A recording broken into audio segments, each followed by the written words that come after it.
Welcome back to the product design module of system. So last video में हमने देखा था कि किस तरह से हमने एक सिलेंडर पिस्टन सिलेंडर अरेंजमेंट के लिए हमने शेपर मशीन के ऊपर वर्क किया था। एक्चुअली में जो आपने डिजाइन देखा था वहां पर वो था आपका सिलेंडर के लिए, बट आपने डायमेंशंस देख के आपको ये पता चला कि वो सिलेंडर की तरह नहीं दिख रहा है। उसके डायमेंशंस हमने किस तरह से रखे थे, उसमें हमने एक रेक्टेंगुलर शेप के डायमेंशंस रखे थे जो कि 60 mm का स्क्वायर ब्लॉक को हमने यूटिलाइज किया था जिसके डायमेंशंस 60 mm थे। और इसकी लेंथ भी हमने पिछले वीडियो में मैंने आपको बताया था कि उसकी लेंथ हम जो हाइट रख रहे हैं वो 80 mm हम उसकी हाइट रख रहे हैं। सो कुल मिला के हमने क्या कहा था कि उस दौरान हमने इस सिलेंड्रिकल ब्लॉक को एक तरह से शेपर मशीन के यूटिलाइज करके हमने इस सर्कुलर सिलेंडर ब्लॉक को एक रेक्टेंगुलर ब्लॉक में चेंज कर लिया था। ठीक है, आप इस बात को लेके परेशान मत होइए कि आपके ये सिलेंड्रिकल ब्लॉक नहीं दिख रहा है। आपने सिलेंडर पिस्टन सिलेंडर के बारे में बात करी थी, बट मैं अभी आपको सिलेंडर इसलिए नहीं दिख रहा है, किस वजह से नहीं दिख रहा है वो मैं इसके लास्ट जो असेंबली के दौरान जो वीडियोस में बनवाऊंगा उस दौरान मैं आपको इसकी वजह बताऊंगा कि लास्ट में आखिर हमने इसका जो अरेंजमेंट है, जो इसका क्रॉस सेक्शनल एरिया है वो हमने इसका स्क्वायर क्यों रखा है। अब इसके बाद हमने आगे ये देखा था इस डिजाइन में कि हमें क्या करना था कि इस क्रॉस सेक्शनल एरिया के ऊपर जो मैंने यहाँ पर मार्क किया है, ठीक है, इस क्रॉस सेक्शनल एरिया के ऊपर हमें क्या करना है, एक होल बनाना है और उसको इनलार्ज करना है। और उस इनलार्ज होल को इतना करना है कि 40 mm का इसके अंदर डाया एक होलो हो जाए। ठीक, एक होल हो जाए 40 mm के डाया का। उस प्रोसेस के लिए हम किस मशीन का इस्तेमाल करते हैं, उस प्रोसेस के लिए हम लेथ मशीन का इस्तेमाल करेंगे। इससे पहले वाले वीडियोस में मैं आपको सारे के सारे पार्ट्स के बारे में बता चुका हूँ, सारे के सारे पार्ट्स के वर्किंग के फंक्शंस के बारे में बता चुका हूँ। बस तो फिर मैं अब सिर्फ सिंपली मैं आपको हर एक पार्ट का नाम बताऊंगा और उसमें आप देखेंगे किस तरह से वो हर एक पार्ट काम करता है। सो सबसे पहले हमने बात करी थी हेड स्टॉक के बारे में लेथ मशीन के। ये आप देख सकते हैं, ये आपका हेड स्टॉक है, ये आपका चक है।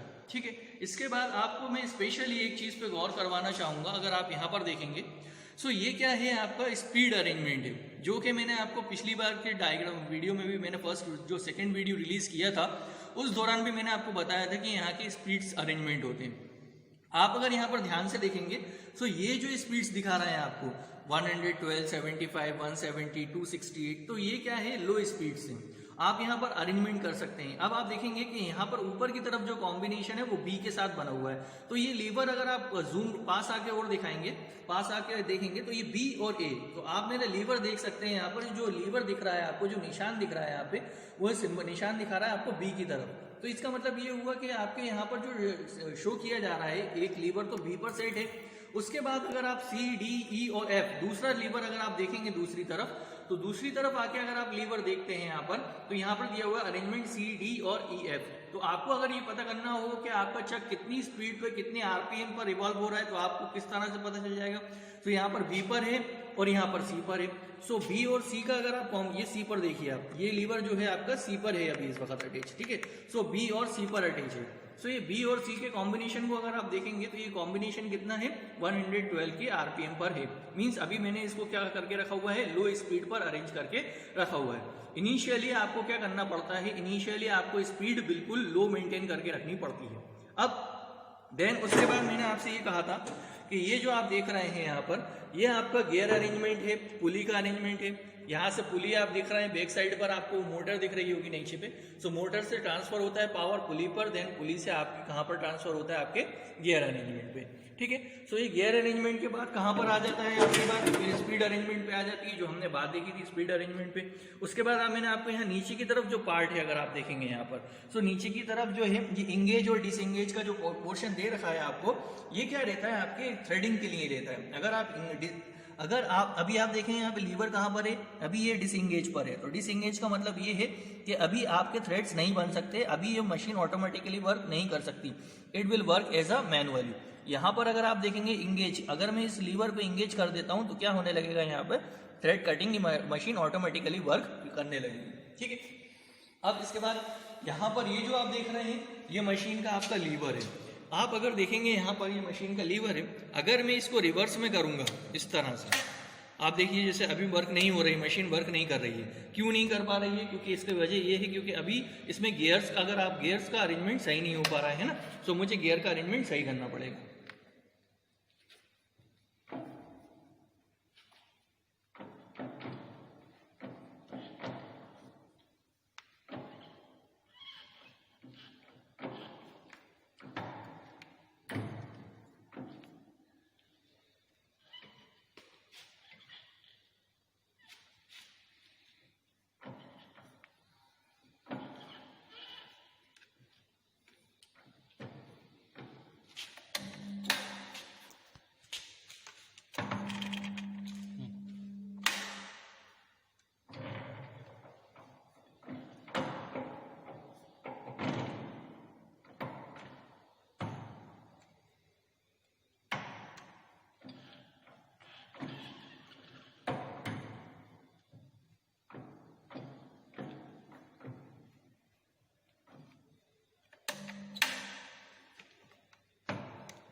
तो स्टूडेंट्स यहाँ पर हमने अरेंजमेंट कर लिया है। यहाँ पर अगर आप देखेंगे अगर जैसे स्टार्ट नहीं हो रही तो स्टार्ट इनिशियली आपको क्या करना पड़ेगा, हल्का सा इसको जर्क देना पड़ेगा, ठीक है।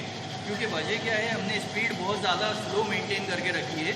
तो जैसे आप यहाँ पर मैं आपको लीवर के बारे में बता रहा था, अभी आप देख रहे हैं कि आपका चक जो है रिवर्स डायरेक्शन में मूव कर रहा है, ये आपका ये ऑफ हो गया। इसके बाद आपको क्या करना पड़ेगा, फॉरवर्ड डायरेक्शन में मूव करना पड़ेगा, ठीक है। तो अभी आप अगर जैसे स्पीड का अरेंजमेंट देखेंगे तो बी पर रखा हुआ है लीवर एंड देन आपका सी पर है। तो बी और सी के कॉम्बिनेशन पे सबसे ज़्यादा अभी आपकी स्पीड कितनी है, 112 है, जिस वजह से आपका क्या करना पड़ रहा है, इनिशियली आपको इस चक को स्पीड के लिए जर्क भी देना पड़ रहा है, क्योंकि चक भी खुद में अपने आप में बहुत हैवी है, ठीक है। तो ये आप समझ गए होंगे यहाँ पर एक तरह से। बाद में मैंने आपको चक के बारे में बताया था यहाँ पर कि चक जो है यहाँ पर इसकी एक होल होता है, यहाँ पे चक्की होल होता है, ये आप देख सकते हैं। इस होल के थ्रू हम क्या कर सकते हैं, इंजॉज को मूव कर सकते हैं। सो आप ये देख सकते हैं, ये होती है हमारी चक्की, ठीक है। और यहाँ पर मैंने चक्की होल में अगर यहाँ पर डाला है, इंसर्ट करने के बाद आप देख सकते हैं जैसे ये होल्स बाहर आ रहा है, ये जॉज बाहर आ रहा है, ठीक है। अब ये जॉज बाहर आ रहा है, असल में क्या होता है, इसका इस्तेमाल किया जाए कि ये क्यों कर रहे हैं हम, ताकि हम किसी भी प्रोडक्ट को होल्ड कर सकें। अब यहाँ पर हमारा जो यहाँ पर ये रेक्टेंगुलर ब्लॉक था, और इस ब्लॉक के अंदर मुझे एक होल ड्रिल करना है, और इस होल को बाद में मुझे क्या करना है, इसको एनलार्ज करना है। तो ड्रिलिंग के लिए हमने कितने ऑपरेशन सीखे थे, अलग अलग लेथ के ऑपरेशंस देखे थे हमने। तो यहाँ पर हम 2 ऑपरेशंस परफॉर्म करेंगे। पहला ऑपरेशन होगा आपका ड्रिलिंग और दूसरा होगा आपका बोरिंग। सो ड्रिलिंग ऑपरेशन परफॉर्म करने के लिए मुझे क्या करना पड़ेगा, यहाँ पर अपने वर्क पीस को होल्ड करना पड़ेगा, ठीक है। अगर आप क्लॉकवाइज डायरेक्शन में अगर आप अपनी जो चक्की है अगर आप उसको मूव करते हैं, अगर आप क्लॉकवाइज डायरेक्शन में, तो क्या होगा, ये आप पे टाइट होने लगेंगे, आपके जॉज इसको होल्ड कर लेंगे। इनिशियली आप क्या करें, अभी आप देख सकते हैं जैसे कि मैं अपने वर्क पीस मेरा हिल रहा है, तो एक्चुअली में आप सडनली इस वर्क पीस को टाइट ना करें। अगर आपने इसको टाइट कर दिया तो आपको क्या होगा, यहाँ पर दिक्कत आएगी, क्योंकि इसका सेंटर मार्क करने में आपको दिक्कत आएगी। अगर आप यहाँ पर देखेंगे, स्पेशली यहाँ आके अगर आप देखेंगे तो इस चीज़ पर आपको सेंटर मार्क हुआ दिखाई देगा। भाई ये क्या है, एक आपका स्क्वायर ब्लॉक का सेक्शन है, और इस स्क्वायर ब्लॉक के सेक्शन के लिए अगर सिंपल सा अगर मुझे सेंटर मार्क करना है, तो मैंने आसानी से क्या करा है, पेंसिल के दोनों डायगोनल्स को क्रॉस किया है और उनका सेंटर मुझे मिल गया है। तो मैंने यह सेंटर से मार्क कर दिया है यहाँ पे, ठीक है। तो यहाँ पर आपको एक सेंटर मार्क दिख रहा होगा, और उस सेंटर मार्क के ऊपर मुझे क्या करना है, अपने टूल को धीरे धीरे लेके जाना है। अब आप कहोगे आप टूल क्यों लेके जा रहे हो, क्या होता है कि आपका टूल भी कई बार क्या होता है, ऊपर नीचे सेट हो जाता है, ठीक है। सो उस दौरान क्या होता है, सेंटर में मार्किंग में दिक्कत आती है। तो अब आप देखिए, जैसे अगर आप इस तरफ आके देखेंगे नीचे, तो आप ये देखिए आपका सेंटर कहाँ पर है, आपका सेंटर इस वक्त अभी नीचे है, और आपका टूल कहाँ पर आ रहा है, टूल इस वक्त ऊपर आ रहा है। सो अगर आपने इस दौरान अगर आपने टर्निंग का ऑपरेशन परफॉर्म करा, सिलेंड्रिकल पोर्शन को, इस पोर्शन को सिलेंडर बनाने की कोशिश की, तो क्या होगा, सिलेंडर में तो कन्वर्ट हो जाएगा, बट इसका सेंटर करेक्ट नहीं आएगा, फिर इसका सेंटर करेक्ट नहीं आएगा। तो आप यहाँ पर देख रहे हैं, इस वजह से हम क्या करते हैं, इनिशियली इसको लूज रखते हैं। देन उसके बाद क्या करूँगा, मैं हल्का सा चक्की के थ्रू इसको लूज करके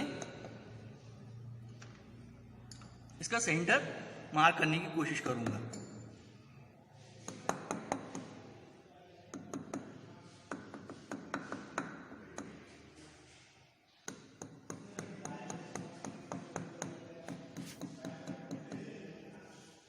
अब आप देख सकते हैं यहाँ पर ये ऑलमोस्ट हमने क्या कर लिया है, यहाँ पे सेंटर मार्क कर लिया है। देन आप क्या करिए, अपनी चक्की को आप इस वर्क पीस को क्या कर दें, टाइट कर दें, ठीक। अब हम अपने टूल को पीछे ले लेते हैं क्रॉस स्लाइड के थ्रू। आपको मैंने कैरियर सिस्टम के भी पूरे पार्ट्स बताए थे, तो आपको एक बार और आपको इस तरफ से बता देता हूँ मैं यहाँ पर कि कौन कौन से पार्ट्स थे। आप देख रहे हैं, जैसे मैंने कहा था आपसे कैरियर सिस्टम होता है, ठीक है। और ये कैरियर सिस्टम में ये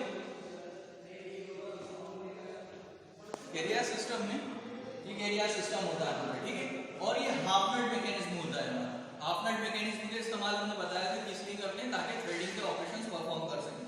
देन उसके बाद यहाँ पर आप अगर देखेंगे, ये आपका व्हील कहलाता है आपका, ठीक है। ये आपका सैडल व्हील कहलाता है, ठीक है।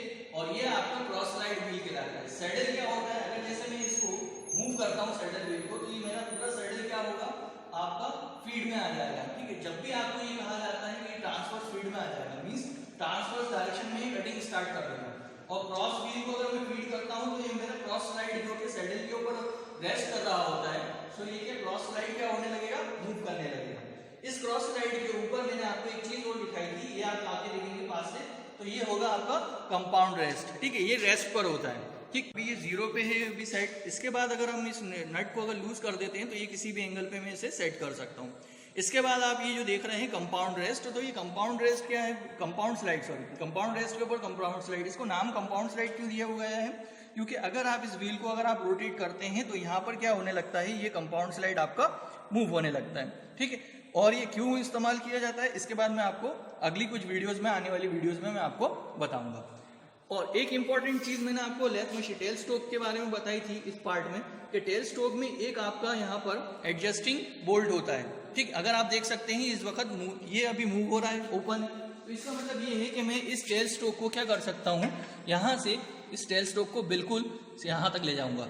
अगर आप इस वक्त अभी आप पास से देखेंगे तो जो सेंटर मैंने एग्जैक्टली मार्क किया था वहां पर ये टेल स्टोक क्या करेगा, बिल्कुल एग्जैक्टली वहीं जाएगा।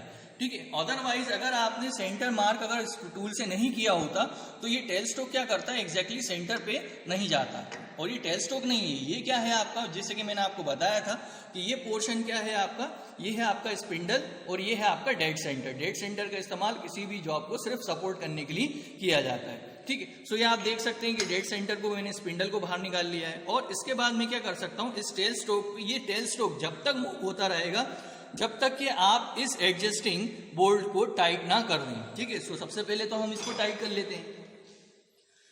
ये होते हैं आपके स्पैनर्स, ये रिंग स्पैनर कहलाते हैं आपके। अगर आपको किसी भी रिंग स्पैनर का अगर आपको साइज डिटरमाइन करना है कि कितने का है कितने का नहीं है, सो उसके डायमेंशंस आप देख सकते हैं पास से। इसके डायमेंशंस हमेशा शो किए जाते हैं, एक तरफ आपको अलग डायमेंशन का शो होगा रिंग, एंड एक तरफ आपको अलग डायमेंशन का शो होगा। ठीक, सो ये क्या है आपका, ये 27 mm का है।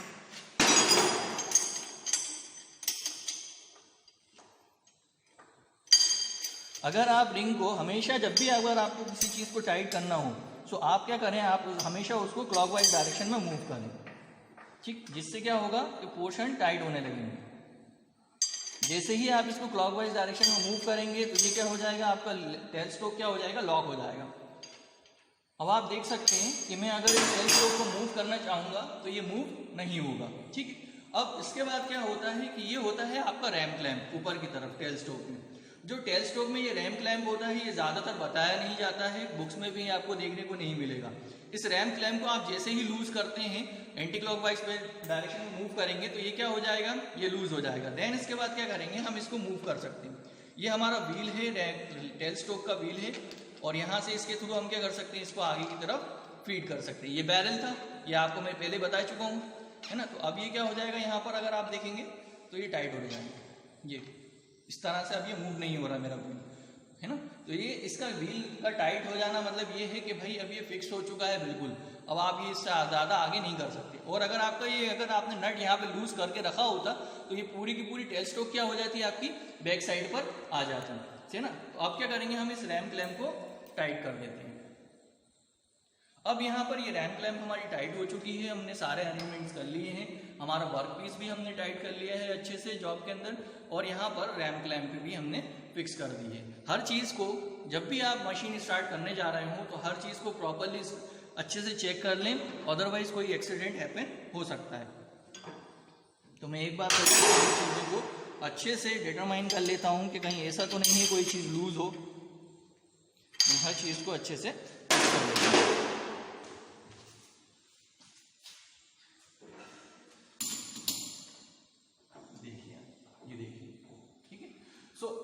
आपको एक बात हमेशा ध्यान में रखिएगा, लीवर को स्टार्ट करने से पहले कभी भी ये सब हर चीज़ पे ध्यान रखिएगा। इस तरह की सिचुएशन नहीं आना चाहिए कि आपकी जो चक्की है वो आपके चक पे लगी रह जाए। अगर ये लगी रह गई तो ये टूट कर आपके कहीं पे भी लग सकती है। दूसरी बात, जब मैं इस पोर्शन को स्टार्ट कर रहा हूँ, मशीन को मैंने स्टार्ट किया, इस मशीन को स्टार्ट करने के दौरान आपको इस बात का सेफ्टी भी रखना है कि कोई भी आपका, या तो फिर आपकी स्लीव्स हो गई या फिर आपका कपड़ा होगा या कोई, या फिर आपका कोई ये टैग होगा, इन सब चीज़ों को आप स्पेशली उतार के रखें।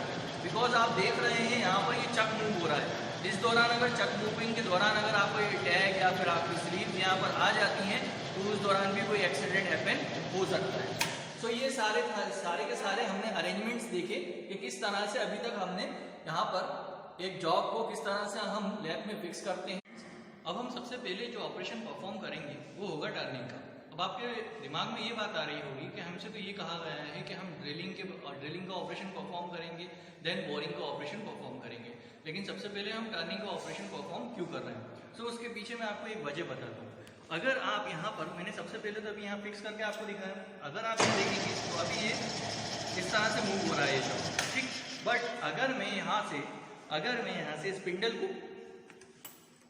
ये लूज किया मैंने, एंड देन स्पिंडल को मैं बैक साइड पे मूव कर लेता हूँ, ठीक। और यहाँ से मैंने स्पिंडल को जब बैक साइड पे मूव किया है, सो अब मैं यहाँ पर स्टार्ट कर रहा हूँ, तो क्या होगा कि आप हल्का सा क्या होता है कि ये एसेंट्रिक मोशन देता है। एक्चुअली में ये किस तरह का मोशन देता है, एसेंट्रिक से मतलब ये है कि ये क्या कर रहा है, ये ऊपर नीचे मूव हो रहा है, ये जो जॉब है ये ऊपर नीचे मूव हो रहा है हल्का सा, ठीक है। तो ये इस तरह का मूवमेंट ना आए, इसलिए सबसे पहले हम इसको एक टर्निंग का ऑपरेशन देते हैं, ठीक, ताकि ये हल्का सा क्या हो जाए, फिक्स हो जाए। अब हम वापस क्या करेंगे, यहाँ पर स्पिंडल को फिक्स करेंगे थोड़ी देर के लिए, एंड अब जब ये फिक्स कर दिया हमने, यहाँ पे क्लैंप को टाइट कर देते हैं, यहाँ पर हमने टाइट कर दिया। अब सबसे पहले जो ऑपरेशन परफॉर्म करने हम जा रहे हैं ये है आपका टर्निंग का ऑपरेशन, ठीक।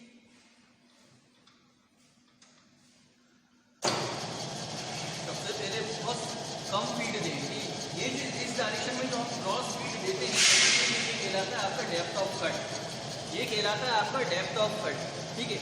तो अगर आप देखेंगे यहाँ पर, मैं अभी देख लेता हूँ रोक कर ज़रा, क्योंकि ये आप जो वुडन ब्लॉक देख रहे हैं उसका जो क्रॉस सेक्शनल एरिया जा रहा है बैक साइड से, अगर आप देखेंगे सो उसका जो क्रॉस सेक्शनल का एरिया जा रहा है बैक साइड से वो बिल्कुल भी रेगुलर नहीं है, कहीं से ज़्यादा है कहीं से कम है। तो इसलिए मुझे क्या करना पड़ेगा, बहुत ही ध्यान से मुझे इसको फीड देना पड़ेगा, नहीं तो अदरवाइज ये जॉब टूट जाएगा। ये जॉब लकड़ी का है, और अगर ये मेटल का होता, अगर ये जॉब, ये क्या होता है, ये आपका टूल टूट जाता, यहाँ पर आपका टूल क्या हो जाता, ये टूल ब्रेक हो जाता आपका यहाँ पर, ठीक। सो अभी फिर से स्टार्ट करते हैं और स्लो में फिर से फीड दूंगा।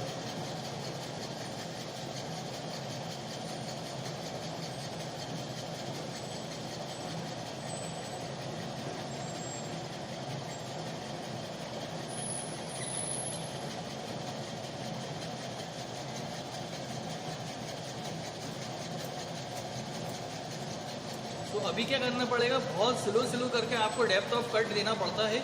एंड आप यहाँ पर जो ये व्हील देख रहे हैं इससे हम कहते हैं फीड, इसे हम कहते हैं फीड। इस फीड के ऊपर आपको एक माइक्रोमीटर स्केल भी दिखेगा, यहाँ पर आप ये स्केल देख सकते हैं, माइक्रोमीटर का स्केल।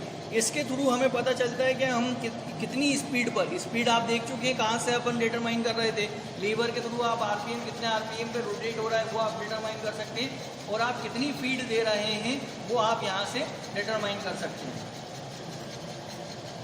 आपको शायद यहाँ पर ऑपरेशन के दौरान आपको पता नहीं चल रहा होगा। अब जैसे मुझे हर बार कितना फीड देना है, हर बार आराम से 5 mm 10 mm इस तरह से, 5 mm 10 mm इस तरह से। उसके बाद क्या करना है, यहाँ पर शायद आपको कट नहीं नज़र आ रहा होगा, लेकिन ये क्या हो रहा है, मटेरियल कट हो रहा है धीरे धीरे। यहाँ पर मटेरियल क्या हो रहा है, यहाँ पर मूव हो रहा है, बट आपको डेप्थ ऑफ कट क्या करना है, स्लो रखना है। अब यहाँ आके आप रुक जाएँ। देखिए, अगर आप यहाँ आकर नहीं रुकते हैं सो आप यहाँ पर ध्यान से देखिए, अगर आप यहाँ आके नहीं रुकते हैं तो मैं थोड़ा सा और आगे लेकर जा सकता हूँ बस इसको, बस। अदरवाइज अगर आप ज़्यादा आगे ले गए तो प्रॉब्लम क्या आएगी कि आपका जो जॉ है चक्का वो आपके टूल से टकरा जाएगा, ठीक है। तो इसलिए ये कंडीशन ना आए, इसके लिए आपको क्या करना पड़ेगा, यहाँ पर आप ये देखिए, इतनी दूर तक आप बस ला सकते हैं, ठीक है। अब आप यहाँ पर देख भी सकते हैं कि यहाँ से जॉब तो मटेरियल तो रिमूव हुआ है, बट आपको स्लो करके क्या करना है, फीड देना है। स्लो करके हम फीड देंगे। वापस हम जब हम वापस लेकर आते हैं तो इसको क्रॉस फीड को हम वापस पीछे लेते हैं हल्का सा, देन फिर आगे की तरफ हम वापस मूव करते हैं। और नाउ अब मैं वापस अपना क्रॉस फीड जो है वापस दूंगा, डेप्थ ऑफ कट, और फिर से मैं, और दूसरी बात, यहाँ पर जहाँ पर मैंने लीवर रखा था, तो लीवर अगर मैंने रिवर्स में स्टार्ट किया था तो आप हर बार रिवर्स में ही रखें। आप इसको फॉरवर्ड में ना रखें। अगर आपने रिवर्स में करके रखा हुआ है तो आप हर बार रिवर्स में ही इसको ऑपरेट करें ना। अब आप फीड डेप्थ ऑफ कट देने के बाद हम फीड दे रहे हैं और आप देख सकते हैं यहाँ पे मटेरियल रिमूव होना स्टार्ट हो गए हैं और इस ऑपरेशन का नाम है टर्निंग। जो टूल हम इस्तेमाल कर रहे हैं उस टूल का नाम है single point cutting tool.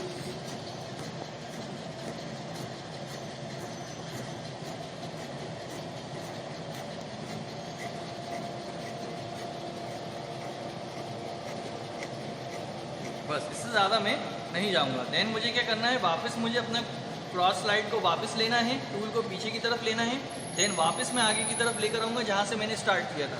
Then वापस क्या करना है, वापस मुझे फीड देना है। डेप्थ ऑफ कट देने के बाद अब मैं फीड देना स्टार्ट कर रहा हूँ यहाँ पर। वुड में फिर भी हम इतना डेप्थ ऑफ कट दे सकते हैं, बट आप टूल में जब आप माइल्ड स्टील का इस्तेमाल करते हैं उस दौरान आप ज़्यादा डेप्थ ऑफ कट ना दें, मतलब ज़्यादा आप गहराई में टूल को ना ले जाएं क्योंकि आपका टूल उस दौरान टूट जाएगा।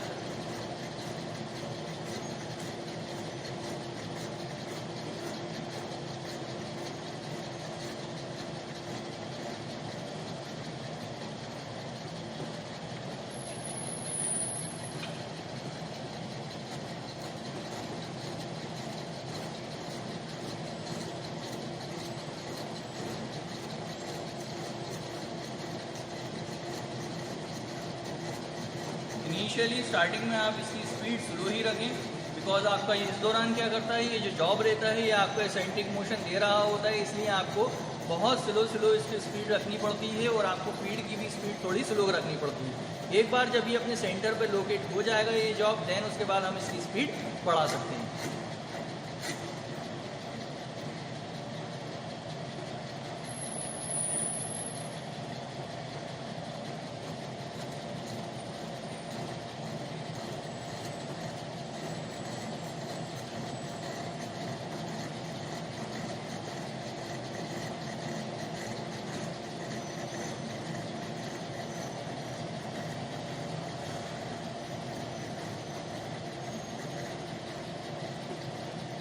तो ये फीड व्हील के थ्रू हम क्या कर रहे हैं, यहाँ पर ये टर्निंग ऑपरेशन हम परफॉर्म कर रहे हैं। सो अब आप देख सकते हैं जॉब को अगर आप देखेंगे थोड़ा सा, एक तरफ से तो आपको ये पोर्शन लग रहा होगा कि भाई यहाँ से तो ये पोर्शन मशीन ही नहीं हुआ, और एक तरफ से बाकी के पोर्शंस पे से आपको नजर आएगा कि ये मशीन हुआ है बाकी पोर्शंस पे से। तो ऐसा क्यों है, बिकॉज ये जो जॉब है, ये आपका जो जॉब है, ये एक तरह से एक इरेगुलर जॉब है, इरेगुलर क्रॉस सेक्शनल एरिया है। इसका जो क्रॉस सेक्शनल एरिया है वो क्या है, इसका इरेगुलर है। ठीक है, सो ये टर्निंग ऑपरेशन हम परफॉर्म करेंगे जब तक कि हम इसको फिनिश नहीं कर देते।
सो स्टूडेंट्स, आप देख सकते हैं हमने ऑलमोस्ट इसको जो है सिलेंड्रिकल पोर्शन में कन्वर्ट कर लिया है, और इसी के साथ साथ आप आगे वाला ब्लॉक भी देख सकते हैं जो हमारा ऑलरेडी स्क्वायर ब्लॉक था।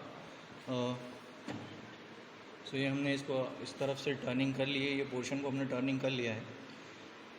इसके बाद अब हमें ड्रिलिंग और बोरिंग का ऑपरेशन परफॉर्म करना है। सो उस ऑपरेशन को परफॉर्म करने के लिए मिलते हैं नेक्स्ट पार्ट में। Thank you.